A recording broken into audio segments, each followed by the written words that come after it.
We were in the kitchen. I heard the crying. It was a little boy. As soon as the gun went off, the crying stopped. I firmly believe this was not self-defense.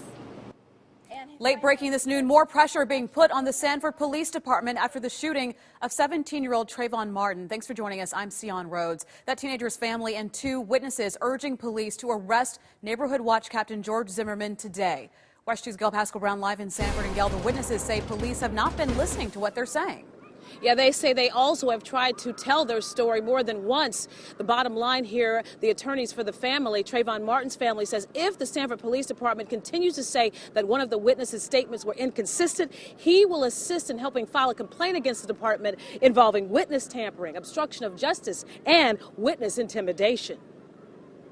This is not something that you see every single day. To me, it's been so hard. Realize that right there, it was a body. I never been seeing a body in my life.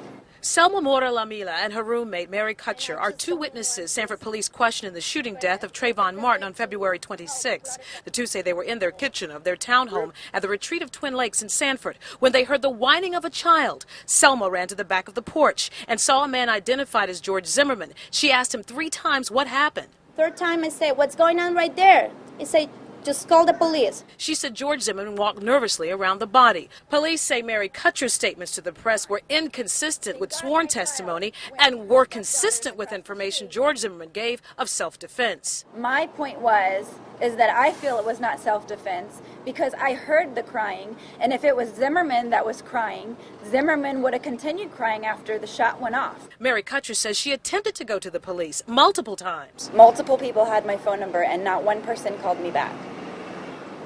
The only thing I saw that night, I heard the crying.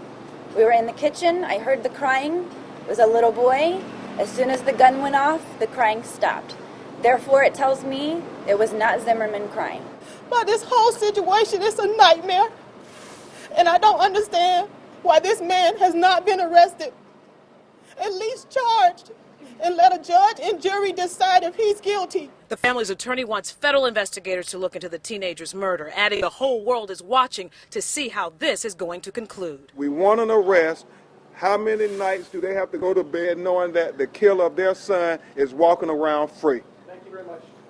The family's attorney says he does not trust the Sanford Police Department, nor the state for that matter. He is sending out a letter today to the United States Attorney General Eric Holder asking for a federal investigation. I'm Gail Pascal Brown, live in Orlando for WESH 2 News.